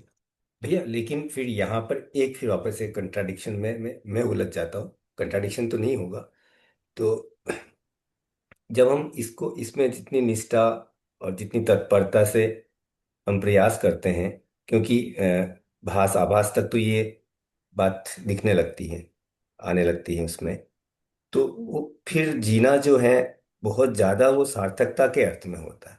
तो फिर ये कहीं कहीं जाके वापस परस्परता में जो लोग हैं उनको प्रभावित करने लगता है। तो ये जो कंट्राडिक्शन है ये मेरे से सुलझता नहीं है, कहीं कहीं जाके मैं यहाँ अटक जाता हूँ। इसका कारण यह है कि कहीं ना कहीं मैं अपने और दूसरे के बीच की जो बाउंड्री में उचित अच्छी निश्चित दूरी है उसको नहीं पहचानता हूँ। कहीं ना कहीं भागीदारी के नाम पर मैं उस उचित अच्छी निश्चित दूरी को वायलेट करना शुरू कर देता हूँ। ये जगह है जो अगले को प्रॉब्लम करती है। बेसिकली मैं आपके साथ जी रहा हूं और जो स्पेस आपको चाहिए अपने जीने में, जी अगर उसको मैं वायलेट करूंगा तो आपको तकलीफ शुरू हो जाएगी।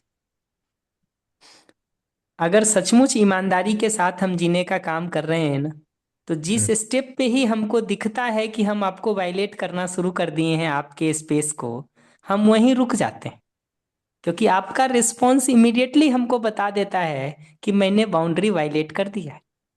आपका पहला शब्द ही जो मुझे सुनाई देता है और उसमें मुझे वो बाउंड्री का वायलेशन दिखता है, तो अब मैं अपने को जस्टिफाई करने नहीं जाता हूँ, आपको एजुकेट करने नहीं जाता हूँ, आप ही हम्म के हित में ये सारी बात मैं कह रहा हूँ, ऐसा मैं एक्सप्लेनेशन देने नहीं जाता हूँ, बल्कि हम्म मैं अपनी बाउंड्री पहचान के पहले संतुलित और सीमित होता हूँ।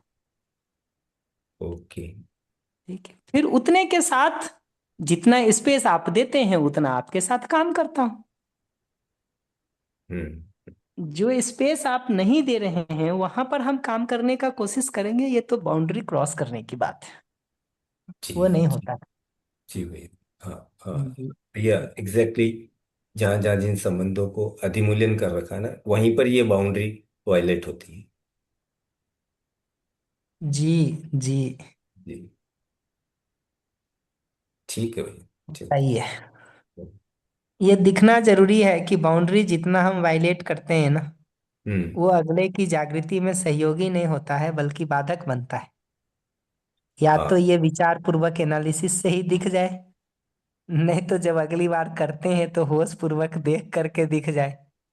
वो जो दोनों बात में अदिति दी के प्रश्न के रिस्पॉन्स में कह रहा था, हम्म। किसी भी गलत मान्यता या कुसंस्कार में अगर उलझ गए हैं तो उसका दो ही डिजाइन है।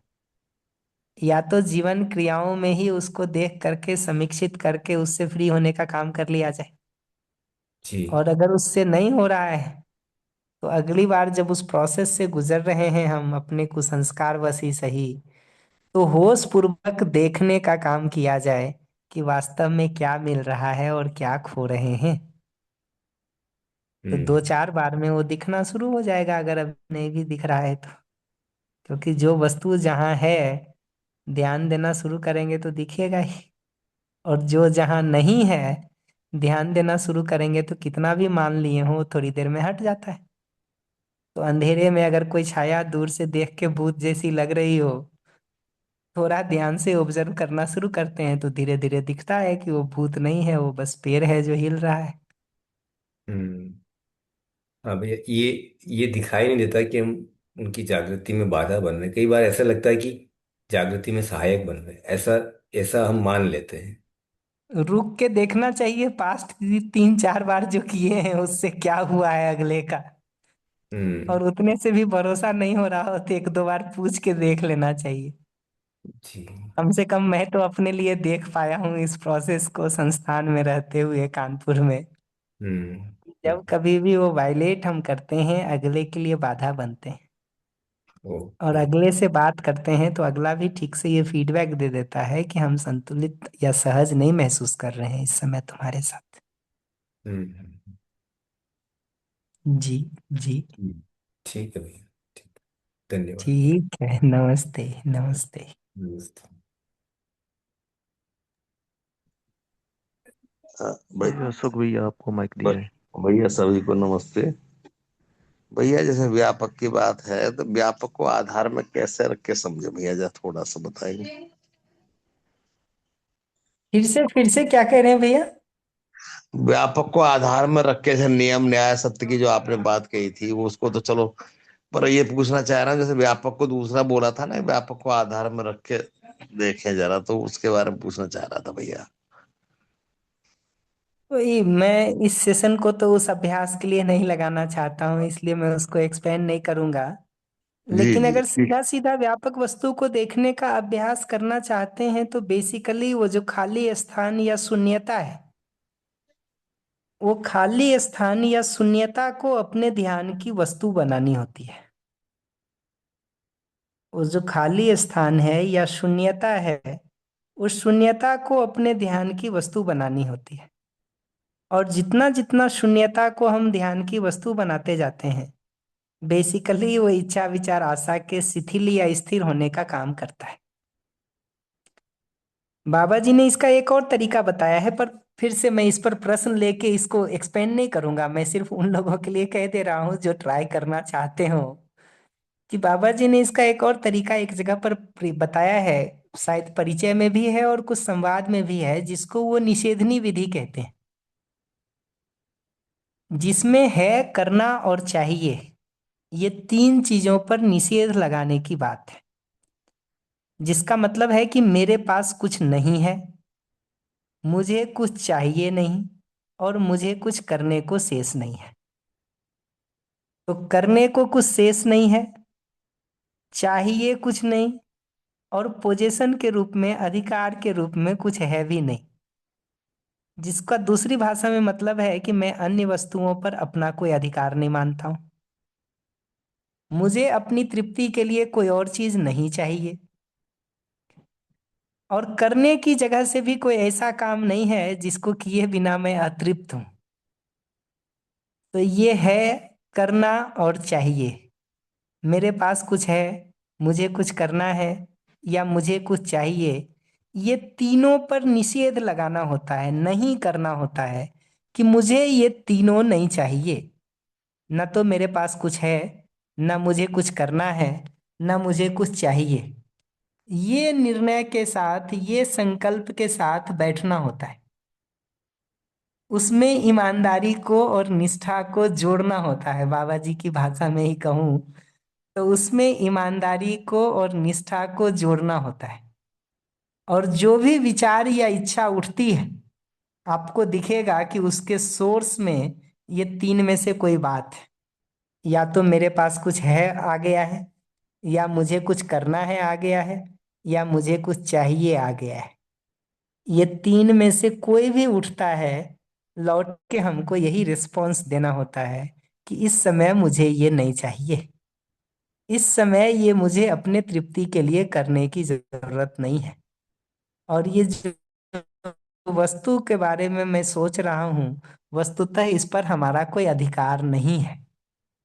ये निर्णय अपने में जितना गहरा होता चला जाता है, जीवन जितने गहरे में इसको स्वीकारता चला जाता है, उतना इच्छा विचार आशा इस अर्थ में संयमित होना शुरू हो जाता है, संतुलित होना शुरू हो जाता है।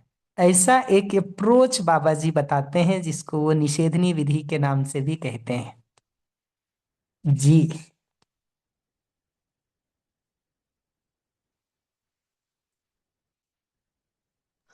बहुत बढ़िया भैया। जैसे एक, ये तो इस बारे में इसको एक्सपेंड नहीं कर रहा, मैं एक बात पूछना चाहता था कि व्यापक को तो हम आंख से तो नहीं देख पाते ना, शायद हम समझ ही पाते हैं, अनुभव भी कर पाते हैं, क्योंकि बीच की जो ऑब्जेक्ट है उनको देख पाते हैं। ये ठीक बात है भैया?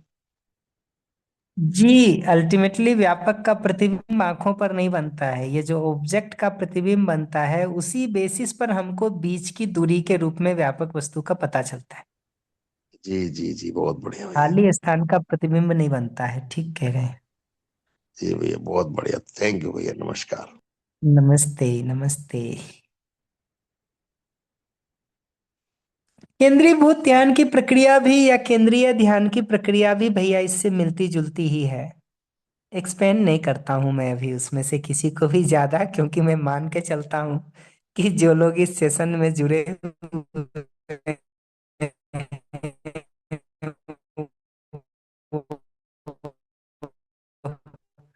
कोई उसमें बहुत जाने वाले नहीं है। मेरा खुद बहुत गई नहीं सुनता हूँ जी।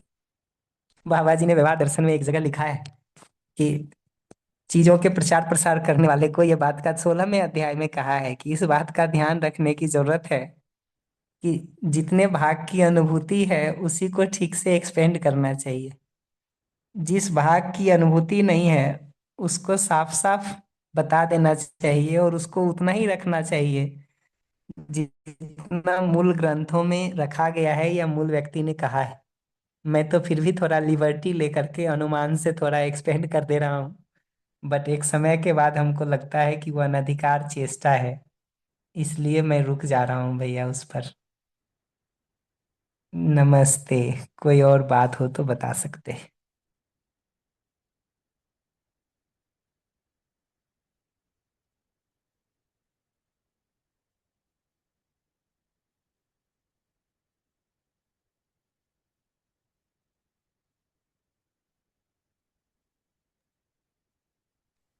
जी दीदी, आपको माइक दिया है। जी। नमस्ते भैया, नमस्ते सभी को। भैया नमस्ते नमस्ते। जी, भैया अभी 2-3 दिन पहले एक घटना हुई कि मुझे पता चला कि मेरे बारे में कोई नेगेटिव बातें चल रही हैं लोगों के बीच पे, है ना। तो थोड़ी देर तो मैं परेशान रही, फिर मेरा ध्यान आया कि मेरे इंटेंशन पे तो लोग डाउट कर रहे हैं या उसको फैला रहे हैं, मतलब। लेकिन फिर जब मैं, जो आप बोलते हैं ताप दुख देखना, तब मैं देखी कि जिसने बोला उसने बोल लिया, और वो कुछ मिसअंडरस्टैंडिंग होगी या जो उनकी कुछ नीड पूरी नहीं हो रही होगी, इसलिए ये बातें हुई। और फिर मेरे को, जब मैं अस्तित्व पे ध्यान गया, सह अस्तित्व पे ध्यान गया कि ठीक है, वो भी है, मैं भी हूँ, और संबंध तो है ही, तो वहां पे मन शांत तो हुआ। बट फिर मतलब जब आपके बारे में ऐसी नेगेटिव बातें अगर कोई फैलाए, तो फिर ऐसा लगा कि उसके लिए क्या आपको कुछ करना चाहिए, कि अगर अब वो चीज दिमाग से निकल गई है तो आपको उतने में शांत हो जाना चाहिए कि ठीक है, कि सच तो सबको पता ही चल जाएगा, या हमने वो जो जो भी डिसीजन लिया वो इस कारण से लिया। ऐसा मतलब उसके मतलब एक्शन अब क्या होना चाहिए ये नहीं समझ आया भैया। वो चीज तो हो गई, सेटल हो गई कि सामने वाले की योग्यता में कमी है इसलिए उनको हमारा किया हुआ नहीं दिख रहा है करके। जी दीदी, बढ़िया। इसी को एक्सप्लेन कर देता हूँ थोड़ा, फिर कोई प्रश्न होगा तो बताइएगा। बेसिकली जो मैं आर्ट ऑफ लिसनिंग बार बार कहता रहता हूँ, वो ऐसे ही दिनों के लिए कहता रहता हूँ कि पहली चीज ये होती है कि इसको इम्पर्सनल होके सुनना होता है। इम्पर्सनल होके सुनने का मतलब ऐसे ही सुना जाता है जैसे किसी और की बात किसी और से कही जा रही है। अपने ईगो को, अपने अहंकार को बीच में लाने की जरूरत नहीं है। वो इसलिए भी नहीं जरूरत है कि अगला जो कुछ भी बोल रहा होता है वो मेरे बारे में अपनी मान्यता को एक्सप्लेन करने का काम कर रहा होता है, जो दृश्य और दृष्टि दोनों के योगफल में होता है। तो योग्यता की कमी के कारण उसकी दृष्टि में कुछ ऐसा हो ही सकता है जिसके कारण दृश्य का डिस्क्रिप्शन ठीक नहीं दिया जा रहा हो। तो जब भी मेरे बारे में कोई अफवाह कहता है, कुछ निगेटिव कहता है, इंटेंशन पर डाउट करता है, नकारात्मक ढंग से कुछ कहता है, तो मुझे ये पता चलता है कि अगले के कहने के मूल में उसका विचार है, उसका भाव है, उसकी समझ या मान्यता है। तो अगर मैं आपको सुन रहा हूँ कुछ निगेटिव कहते हुए दीदी, तो मुझे आपके भाव का, आपके विचार का, आपकी समझ या मान्यता का पता चलता है। उससे मेरा कुछ नहीं पता चलता है। मेरा पता तो चलेगा मेरे समझ से, मेरे भाव से, मेरे विचार से, मेरे व्यवहार से। तो बेसिकली मेरा व्यवहार मेरे बारे में बोलता है और आपका व्यवहार आपके बारे में बोलता है। ये बेसिक सिद्धांत अगर हमको समझ में आ गया है और उसको हमने अपने देखने का आधार बना लिया है, तो आपको सुनते समय मेरा पूरा फोकस सिर्फ आप पर होता है और उससे मुझे आपके भाव का, आपके विचार का, आपकी मनोदशा का पता चलता है। ये पहला स्टेप है दीदी जो मैं करता हूं, अगर मेरे साथ ऐसा हो रहा हो तो। सेकेंड स्टेप, ये फर्स्ट पार्ट समझ में आया दीदी?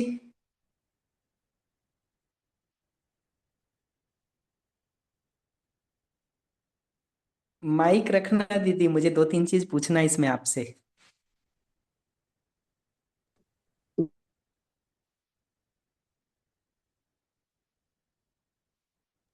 हाँ, हो गया अनम्यूट। जी भैया, ये समझ में आया। और जब जैसे 1 घंटा जो मैं परेशान रही ना, तब तक मैं ये सारी नेगेटिव चीज ही सोच रही थी, सामने वाले को फिर मैं ब्लेम कर रही थी जो किया वो। फिर जब मुझे ध्यान में आया कि नहीं, ये मैं गलत डायरेक्शन पे जा रही हूँ, तो मैंने काफी कुछ देखा भी खुद पे, अपने भाव को चेक किया कि मैं ऐसा क्यों कर रही हूँ। ये भी देखा, एक ऑप्शन ये भी रखा कि हाँ, सामने वाले की योग्यता में तो कमी है ही, मेरी भी है, अभी मैं भी कोई पूर्ण नहीं हुई। फिर अपने खुद के इंटेंशन को भी चेक किया कि कहीं सच में तो मैं गड़बड़ नहीं कर रही हूँ, मेरे अंदर ही तो लालच नहीं है कोई किसी प्रकार का। वो भी चेक किया तो एक ये भी ध्यान में आया कि हाँ, जब वो मेरे को तो डायरेक्ट बोले ही नहीं है, तो वो जो दूसरे तीसरे लोगों को ऐसा बोल रहे हैं, तो वहां पे मेरे एक मान भय है, क्योंकि मैं तो इमेज बना के रखी हूँ ना अपनी, अपने अंदर और दूसरों के भी अंदर। तो मैं अपना मान भय भी देख पाई कि हाँ, मेरी इमेज खराब हो रही है लोगों के बीच पे, ये भी देख पाई भैया। जी। जी दीदी, आपके इस पार्ट पर मैं आऊंगा। जी। पर अगर सुनते समय आप सजगता को बना के रखेंगे कि जिस समय आपको ये घटना की सूचना मिली किसी के माध्यम से, जी। अगर उस समय आपकी सजगता होगी तो आप फिल्टर करके इतनी ही बात को सुनेंगे कि उसका ये भाव है, उसका ये विचार है, उसकी ये समझ या मान्यता की स्थिति है। हम्म। अपने को जोड़ने का काम ही नहीं करते हैं हम at the first step itself. Hmm. तो ये पहला चीज है जो करना होता है। हाँ, जो 1 घंटा में परेशान रही वो भी नहीं होता। जी दीदी, जी दीदी। और फिर उस परेशानी को कैसे देखना होता है उस पर मैं आता हूँ। जी। बट फर्स्ट स्टेप यही होता है। तो इससे ये फायदा होता है कि वो आग आती ही नहीं है हमारे अंदर, हम्म। वो दरवाजे के बाहर ही रह जाती है, अंदर कमरे में जगह नहीं पाती है। दूसरा स्टेप जो इसमें करना होता है वो ये कि अगले का नीड और फीलिंग पहचानने का जरूरत होता है, जिसका मतलब है कि फीलिंग के रूप में तो कोई ना कोई दुख, पीड़ा, परेशानी किसी न किसी फॉर्म में दिखाई देगा अगले में, और नीड के रूप में प्रोबेबली उसकी सम्मान की जरूरत हो सकती है, पहचान की जरूरत हो सकती है, स्वयं को हमारे बराबर सिद्ध करने की जरूरत हो सकती है, किसी प्रमोशन या पोस्ट को पाने की जगह से देखिएगा तो फाइनेंशियल नीड हो सकती है। और मैं ये नहीं कह रहा हूं कि जो तरीका वो अपना लिया है वो तरीका ठीक है, तरीका तो गलत है ही, जी। लेकिन उस गलत तरीके के पीछे कुछ जेन्युइन नीड भी दिखाई देती है। अगर इस अप्रोच से हम देखते हैं तो अब मेरे पास 3 डेटा है। पहला, उसके भाव, विचार, समझ या मान्यता की स्थिति का पता है। दूसरा, फीलिंग की जगह पर वो किसी आग में, किसी पीड़ा में, किसी परेशानी में जल रहा है, ये है। तीसरा, उसकी कोई नीड पूरी नहीं हो रही है, और कौन सी नहीं हो रही है उसका एक रीजनेबल अनुमान हमारे पास होता है। अगर इस देखने के काम को हमने अगले तक ही सीमित रखा और अपने को बीच में लाया नहीं, तो हम कूल एंड काम तो बने ही रहते हैं, बने ही रहते हैं।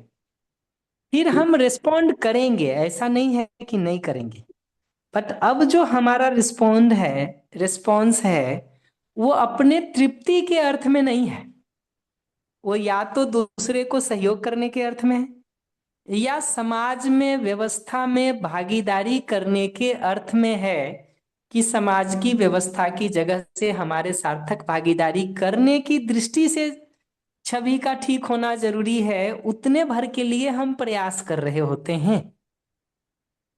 पर मेरी अपनी तृप्ति, मेरा अपना सुख उस पर भैया निर्भर ये नहीं नहीं करता समझ है। आया, ये तीसरा पॉइंट नहीं समझ आया। फिर से कर दे रहा हूं, फिर से कर दे रहा हूं कि अगर अपने को बीच में ला के सुनने का काम नहीं किए हैं तो हमको चोट लगने का काम नहीं होता है। मुझे अपने सुखी होने के लिए या सुखी बने रहने के लिए अगले को समझाने या बात करने की जरूरत नहीं होती है, नहीं होती है। तो अगर आप पूछेंगे कि बात करने का कोई अवसर ना भी मिले तो चलेगा क्या? बिल्कुल चलेगा, मेरी अपनी तृप्ति बनी रहेगी कंसिस्टेंटली, उसमें थोड़ी भी कमी नहीं आएगी। तो अब जो हम बात करते हैं वो 2 में से एक पर्पस से कर सकते हैं, या तो अगले व्यक्ति को जागृति में सहयोग करने की दृष्टि से हम बात करने का काम करते हैं, या समाज और व्यवस्था में कोई सार्थक भागीदारी हम कर रहे होंगे किसी पोस्ट पर, किसी जगह पर, किसी सिचुएशन पर, वो भागीदारी हम मीनिंगफुल ढंग से कर सकें इसलिए हम रिस्पॉन्ड करने का काम करते हैं। जिसका मतलब होता है कि लोग या दुनिया या जिनके बीच में आप रह रहे हैं वो जानना चाहते हैं कि हनी दीदी आपका पक्ष क्या है, आप इसको कैसे देखते हैं। तो उस दृष्टि से हमको बोलने की जरूरत होती है, ना कि अपनी तृप्ति के लिए बोलने की जरूरत होती है। ये बात समझ में आया दीदी? हाँ, थोड़ा थोड़ा आया भैया, इस पे सोचना पड़ेगा। मतलब मैं नीड और फीलिंग तक भी पहुंच गई थी, जो सेकंड स्टेप आप बताए कि सामने वाले की नीड है, फीलिंग है, तो वहां तक भी मेरे को समझ में आ रहा था, तो इसीलिए ही शायद मैं शांत हो पाई। लेकिन ये रिस्पॉन्स मुझे नहीं समझ आ रहा था कि अब मैं क्या करूं, कि जो जिन लोगों को वो बातें कर ली हैं, तो फिर मतलब मैं वही कंफ्यूज थी कि क्या ये मैं खाली अपने सेल्फ इमेज के लिए काम करना चाह रही हूँ, कि सच में उस चीज को, मेरा स्नेह का भाव है उस व्यक्ति के प्रति है कि नहीं। मतलब मैं वो भी चेक ढंग से नहीं कर पा रही थी अपने मतलब इतने में खुद में उलझी उसको हुई चेक थी। करने का ऑप्शन, जी जी दीदी, उसको चेक करने का तरीका ही मैं कह रहा हूं कि बोलना हम्म। हमको अपनी जरूरत लग रही है कि अगले के लिए बोल रहे हैं। अगर अच्छा। अपनी जरूरत है बोलना तब तो प्रॉब्लम है, हम्म। अगर अगले की जरूरत के लिए बोल रहे हैं तब तो जरूर ही बात करनी चाहिए। बोलना हमारी जरूरत अगर बन गई है तो फिर प्रॉब्लम है, बोलना अगले की जरूरत के लिए है तो जरूर बात करनी चाहिए। और उसका तरीका दो में से एक होता है, या तो अपनी नीड और फीलिंग को बताने से शुरू करना होता है। फॉर एग्जाम्पल, अगर इस केस में मुझे शुरू करना होगा तो एकदम सिंपल कहूंगा, मैंने इन इन परिप्रेक्ष्यों में इन इन लोगों से या कुछ लोगों से ये बातें सुनी। हम्म। सुन करके मुझे जो भी खराब फीलिंग आया होगा, दुख हुआ, पीड़ा हुई, अफसोस हुआ, चिंता हुई, परेशानी हुई, जो भी हुआ होगा, वो हुई क्योंकि मैं ये अपेक्षा रखती हूँ। तो सम्मान की अपेक्षा रखती हूँ, सच बात को बताने की अपेक्षा रखती हूँ, ठीक है, मेरे बारे में जो भी कहा जाए वो सत्य घटना पर आधारित हो, ऐसी अपेक्षा रखती हूँ। ये जो भी आप उसको प्लेस करिए, ये बताना होता है। और यहां से डायलॉग शुरू हो सकता है। यहां से डायलॉग शुरू हो सकता है। अब इसमें पूछा जा सकता है कि क्या जो सूचना हमको मिली है वो ठीक है कि नहीं है, या ऐसी क्या बात हो गई, क्या आपने देखा जिसके कारण आपको ऐसा महसूस हुआ, वो थोड़ा बताना चाहेंगे क्या? या इस पर बात हो सकती है कि ऐसी कोई भी घटना हो तो आप दूसरों से बात करने से पहले मुझसे एक बार बात करना चाहेंगे क्या? पब्लिक में बात करने से पहले हमसे पर्सनल एक बार बात कर लेना चाहेंगे क्या? ऐसे बहुत सारे ऑप्शंस पर बात हो सकती है, depending upon the course of interaction और फ्लो। हम्म। जी दीदी। बढ़िया भैया। मतलब मैं जो निष्कर्ष में मुझे ऐसा लगा कि मुझे जरूरत नहीं लगी कि मतलब जिस सामने वाले से फिर मुझे नेगेटिव फीलिंग आई, तो फिर मैंने वो तो ओवरलुक हो गया था और उसको सेटल भी हो गया था, फीलिंग रीड भी समझ आ गई, और मेरे को अपना मतलब ऐसा लगा कि मुझे फोन में खुद बात करनी चाहिए। हालांकि मैंने ऐसे ये सारी बातें नहीं करी, लेकिन उसका हाल चाल पूछना और ये सारी चीजें की, तो मुझे खुद पे तृप्ति भी लगी कि हाँ मैं नेगेटिव तो नहीं हूं करके। और जो मेरे बारे में दूसरे लोग सोच रहे हैं, ऐसा लगा उस पे मेरे को ऐसा लगा कि मुझे रिस्पॉन्स करने की जरूरत नहीं है, कि आज नहीं तो कल तो शायद सबको पता चल ही जाएगा कि कोई रॉन्ग इंटेंशन नहीं है। ऐसा सोचना ठीक है भैया? जी दीदी, वो भी एक पॉसिबिलिटी है। अगर थोड़े समय में ये दिखता हो कि क्लैरिटी हो जाएगी आपस में, जी। That's also fine. Hmm. That's also fine. क्योंकि फिर संबंध वहां पे तो है ही। अब आप अस्तित्व में है तो सर भैया संबंध ऐसा समझ में आता है कि सभी के साथ है, भले थोड़ी देर के लिए हम भूल जाते हैं, लेकिन एक खुद में चलता है एक चिंतन टाइप का। तो फिर वो चीज दिखने लगती कि संबंध तो है ही और भाग नहीं सकते, तो फिर सारी नेगेटिविटी धीरे धीरे वॉश आउट हो जाती है, और क्या करना है वो धीरे धीरे बनता है। तो फिर नीड नहीं लगी अभी तो इस चीज की। बट अच्छा है ये कि क्योंकि ऐसा होता रहता है कि लोग डायरेक्टली आपको बोलते नहीं, अगर कुछ गलती भी होती है तो एक दूसरे के पीछे ही बात करते हैं, और फिर वो पता सही चलता है तो बात बुरा है। लग जाता है। हाँ, तो इसके लिए अच्छा है। थैंक यू भैया। और लास्ट कमेंट मुझे ये करना कि घंटे दो घंटे अगर मेरी परेशानी हो भी गई इस पूरे प्रोसेस में, हम्म। तो उस परेशानी के कारण के रूप में अपनी जरूरत के पूरा नहीं होने को पहचानने की जरूरत है, न हम्म। कि सामने वाले को। जी। सामने वाले को परेशानी के कारण के रूप में पहचानेंगे तो वो ब्लेम में, कंप्लेन में, शिकायत हम्म। में, जजमेंट में जाएगा ही। हम्म। अपनी नीड के पूरा नहीं होने को पहचानेंगे तो फिर अपनी नीड पर हमारा ध्यान जाता है और नीड को पूरा करने के उपायों को सोचने पर हम लग सकते हैं। जी। जी जी। या मैं फिल्टर करके नहीं सुन पाया, ये मेरे दुखी होने के कारण के रूप में अगर हम पहचानेंगे तो आगे हम्म। से फिल्टर करके सुनने पर हम काम हम्म। कर पाएंगे। मतलब मेरी तरफ से क्या भाग हो सकता था जो हमको परेशान होने से बचा लेता, अगर उसको आइडेंटिफाई करने का काम करेंगे तो अगली बार से मेरे पास एक टूल है अपने को सेफ रखने के लिए। जी दीदी।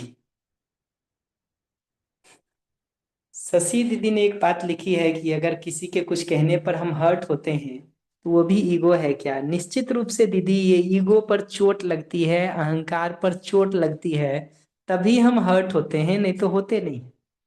क्योंकि वही बात किसी तीसरे चौथे व्यक्ति के बारे में कही जा रही हो जिससे हमारा कोई कनेक्शन नहीं हो, तो हम हर्ट नहीं होते उस तरह से। तो अगर हम प्रभावित हो रहे हैं और वो हमारी किसी मान्यता को ट्रिगर कर रहा है, तो निश्चित रूप से कहीं ना कहीं उस मान्यता के साथ हम अपने को आइडेंटिफाइड महसूस कर रहे हैं, आइडेंटिफाइड महसूस कर रहे हैं, इसलिए बेसिकली ये सारी तकलीफ या कठिनाई शुरू होती है।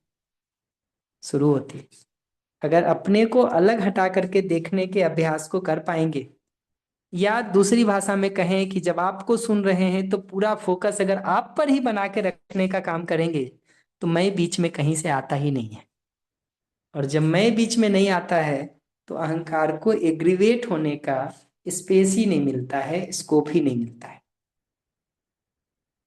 10:01 हो रहा है। कुछ अर्जेंट प्रश्न हो तो हम एक बार उसको रिस्पॉन्ड कर देना चाहेंगे, अदरवाइज आज की मीटिंग को क्लोज कर सकते हैं।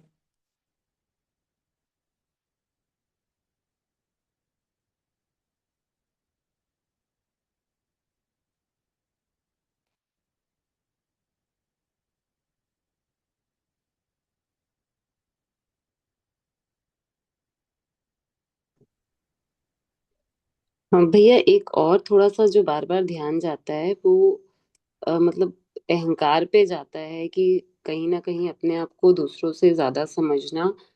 अ, उसके लिए एक तो ये प्रैक्टिस करने की कोशिश करती हूँ कि अस्तित्व में मतलब मेरे पास प्रावधान है तो मैं कुछ कर पा रही हूँ। लेकिन ना भैया, ये थोड़ा सा अहंकार का मुद्दा आता ही है। इसको थोड़ा सा और एक बार बताइए। दूसरे से मिलने वाले सहयोग पर ध्यान दे के देखना चाहिए दीदी। जी भैया। दूसरे से मिलने वाले सहयोग पर ध्यान देने की जरूरत है। दूसरे व्यक्ति के अच्छे पक्ष को भी पहचानने की जरूरत है। ये जो हम्म। अहंकार आता है उसमें कहीं ना कहीं हम अपने अच्छे पक्ष को देख रहे होते हैं, दूसरे की कमी वाले पक्ष को देख रहे होते हैं। हम्म। अहंकार को अगर ब्रेक करना हो तो इसका उल्टा काम करना होता है, दूसरे का अच्छे वाला पक्ष पर ध्यान देना होता है और अपना जो पक्ष ठीक नहीं है उस पर ध्यान देना होता है। ये ध्यान रखने की जरूरत होती है कि उस प्रक्रिया में अगर हम डीपर गिल्ट में जा रहे हैं या डिप्रेशन में जाना शुरू हो जाए तो फिर ये नहीं करना होता है। जी जी।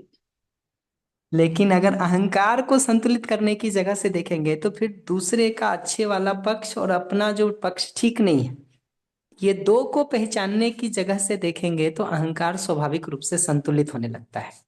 ये भी एक सिंपल उपाय है अहंकार को डील करने का। और भैया, मान भय को जैसे अपन एक अपनी इमेज बना के रखे, मैं इतनी अच्छी हूँ और फिर मैं चाहती हूँ कि वो बाकी लोगों में भी ये इमेज जाए, उसके लिए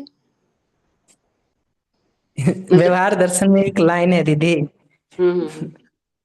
लिखता कुछ वो, मुझे लगता है वाक्य एग्जैक्टली तो नहीं ध्यान है हमको, लेकिन कुछ ऐसा ही लिखा है कि प्राण पद मान और है, प्राण पद मान और धन ये हम्म। नियति क्रम सिद्धियां हैं, नियति क्रम से प्राप्त सिद्धियां हैं और इनका वियोग अवश्यम भावी है।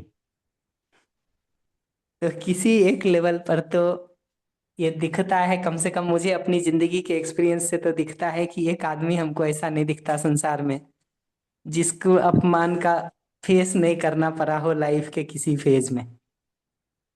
वो व्यक्ति नहीं दिखता मुझे। तो मैं तो आजकल अपमान के अवसरों को इस रूप में देखता हूँ कि ये अपने लिए टेस्ट के लिए एक अवसर है इस बात को पहचानने का कि मेरा संतुलन उसमें बना रहता है कि नहीं, मेरी अपनी स्थिति सहजता की उसमें बनी रहती है कि नहीं। क्योंकि दूसरे भी मेरे इमेज को वैसा ही स्वीकारें जैसा मैंने स्वीकार रखा है, हम्म। ये मेरे हाथ में है ही नहीं। हम्म। लेकिन भैया, अगर बहुत बार हाँ, ऐसा हो जाता है कि हम उसके लिए ही काम करने लग जाते हैं, जितने अच्छे हैं नहीं दिखाने में अच्छे की कोशिश करने लग जाते हैं। जब भी उससे वो होने कैसे? लगे दीदी, जब हम्म। भी वो होने लगे तो उसको एक रोग के रूप में पहचानने की जरूरत है और अपने से ये सवाल पूछने की जरूरत है कि हमारे लिए महत्वपूर्ण क्या है, होना कि दिखना। हम्म। तृप्ति किस में है, होने में कि दिखने में। मैं जैसा हूं नहीं वैसा आप हमको मान लें, इसमें मेरी तृप्ति है या मेरे वास्तव में होने में मेरी तृप्ति है, ये सवाल अपने से पूछने की जरूरत है दीदी। जी भैया, बढ़िया। जी जी। धन्यवाद भैया। बढ़िया। ऑलरेडी 10:05 हो गया है, तो शीतल भैया हमारी तरफ से तो डन। कुछ और होगा तो नेक्स्ट मीटिंग में बात करेंगे। मैं इन दिनों हैदराबाद में हूँ। आज से एक कम्युनिकेशन का वर्कशॉप स्टार्ट किए हैं। ये हैदराबाद से 50 किलोमीटर दूर अनहद वाला कैंपस है, उसमें तो नेक्स्ट 5 डेज में यहाँ हूँ। तो अगली मीटिंग में आपसे मिलेंगे भोपाल से। जी नमस्ते भैया, नमस्ते सभी को। नमस्ते। नमस्ते। नमस्ते नमस्ते नमस्ते भैया। नमस्ते नमस्ते धन्यवाद। भैया नमस्ते सभी को। शुभ रात्रि। धन्यवाद भैया, नमस्ते। हम्म। नमस्ते। सभी को। नमस्ते।